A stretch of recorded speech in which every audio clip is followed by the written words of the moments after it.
Halo warga Jakarta, gimana kabarnya? Semoga semua tetap sehat ya. Program Berita Jakarta edisi Minggu ketiga Januari 2022 akan menghadirkan kembali berita pilihan redaksi yang informatif dan bisa menjadi referensi warga Jakarta.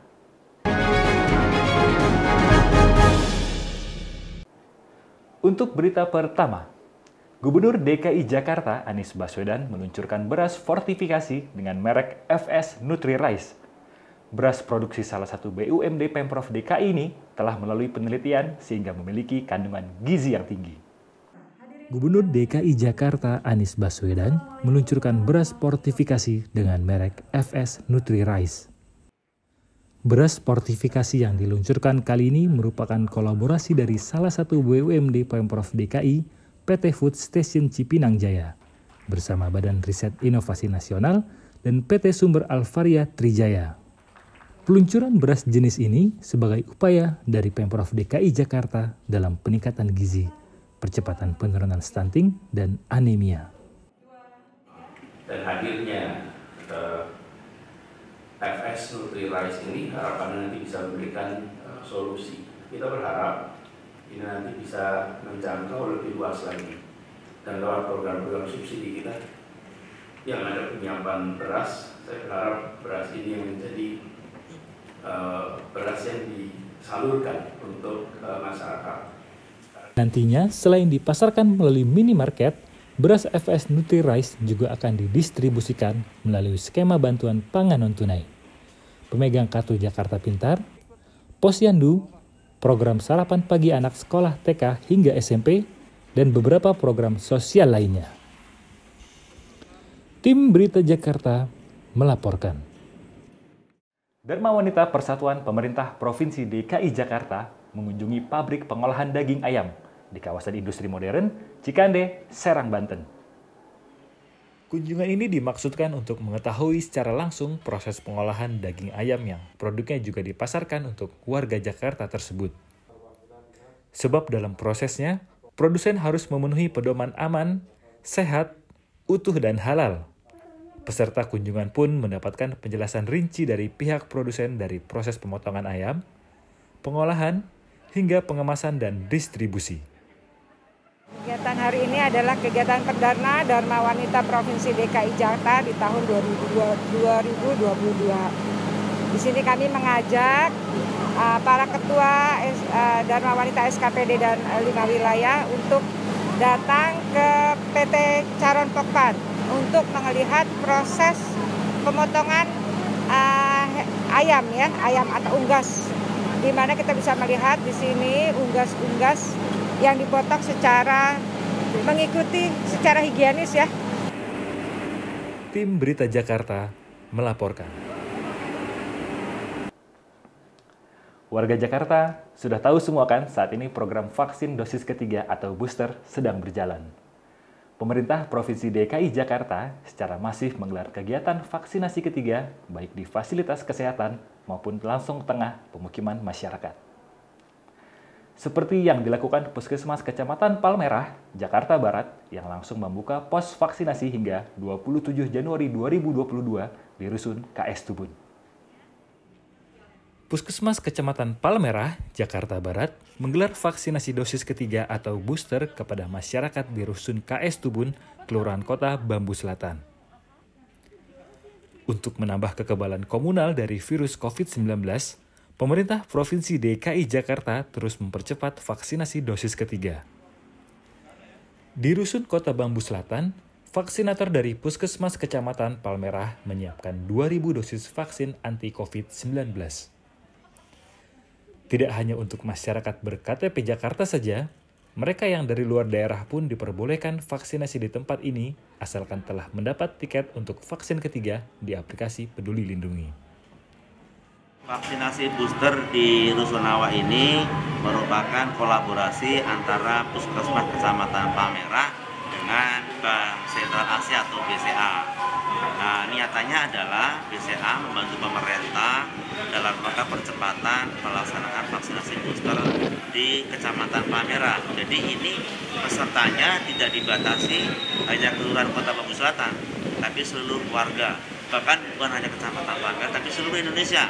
Artinya siapapun yang ber-KTP, mau KTP-nya Irian kayak mau KTP-nya Wonogiri, mau Lampung, mau Padang, boleh melaksanakan vaksin di sini. Tim Berita Jakarta melaporkan. Sudah semestinya kita tetap waspada dengan ancaman virus COVID-19 yang masih ada. Tapi walaupun begitu, kita harus tetap semangat bekerja, belajar, dan juga berprestasi. Seperti halnya 6 pelajar asal DKI Jakarta ini, meskipun masih pandemi COVID-19, mereka bisa mengharumkan nama bangsa, khususnya Provinsi DKI Jakarta. Mereka meraih prestasi di ajang internasional The World Scholars Cup yang diadakan di Dubai, Uni Emirat Arab. 6 pelajar asal DKI Jakarta berhasil meraih prestasi di ajang The World Scholars Cup yang diselenggarakan di Dubai, Uni Emirat Arab. Pelajar yang mengharumkan nama DKI Jakarta dan juga Indonesia tersebut yaitu Andi Muhammad Aufa, siswa SMAN 28 Jakarta. Ardana Pranaja Dirgantara, siswa SMA Lab School Kebayoran Baru. Danisha Adina, siswi Mentari, Interculture School Bintaro. Farel Putra Mahmudi, siswa SMN 70 Jakarta. Serta Nabila Jandini Hidayat, siswi High School Kelapa Gading. Mereka berprestasi dalam kategori-kategori yang diperlombakan seperti debat, menulis, pengetahuan umum, dan cerdas cermat. Kegiatan hari ini adalah kegiatan sebenarnya yang menjadi program rutin dari Komnas DKI Jakarta, yaitu program awal tahun. Kebetulan kami namakan apresiasi prestasi anak bangsa. Tematiknya adalah tetap berprestasi di masa pandemi. Ya, kita kan lagi pandemi, tapi ternyata ada juga anak-anak yang sampai ke luar negeri ya, berani menembus bahaya dengan akhirnya menghasilkan juara-juara dunia gitu. Dan ini harus kita apresiasi. Dengan prestasi internasional yang diraih ke-6 pelajar tersebut, diharapkan bisa memotivasi para pelajar lain untuk bisa lebih meningkatkan kemampuan dan pengetahuan. Jadi di lomba ini, World Scholars Cup, saya mendapatkan beberapa prestasi yang bisa dilihat dari 7 medali dan 1 piala saya raih. Dari berbagai bidang lomba seperti ada debate, ada writing, ada challenge, dan juga ada team ball. Saya berharap dari sini persiapan kita akan terus berlanjut dan pada babak final nanti insya Allah bakal dapat medali lebih banyak dari semuanya.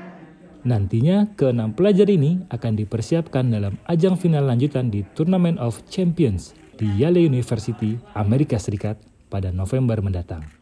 1, 2, 3. Tim Berita Jakarta melaporkan.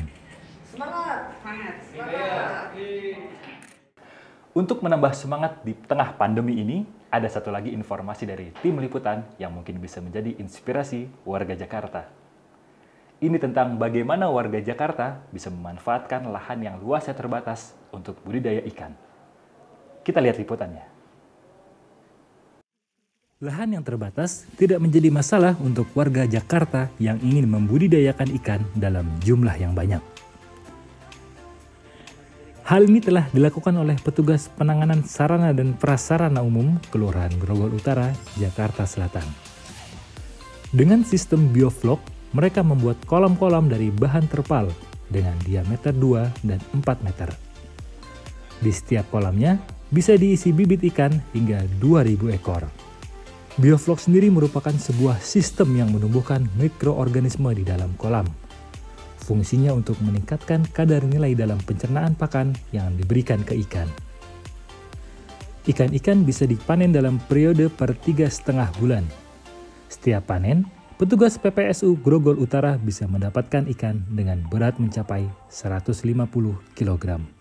Untuk budidaya, kita kan pembinaan dari kelurahan, berawal dari bibit, kita untuk pengembangan lele dan nilanya, awal dulu nila dan sekarang udah ke ini supaya ya siapa tahu bisa ada penghasilan lebih untuk PPSU Kelurahan Grogol Utara. Alhamdulillah sekarang sedikit banyak sudah bisa bantu untuk PPSU Kelurahan Grogol Utara gitu, anak-anak PPSU ada pendapatan ya sedikit-sedikit lah. Tim Berita Jakarta melaporkan. Demikian program Berita Jakarta edisi Minggu ketiga Januari 2022. Semoga yang kami hadirkan bisa menambah informasi dan inspirasi untuk warga Jakarta. Tetap patuhi dan laksanakan protokol kesehatan penanganan COVID-19. Segera vaksinasi, tetap semangat. Saya Robi Cahyadi, salam sehat.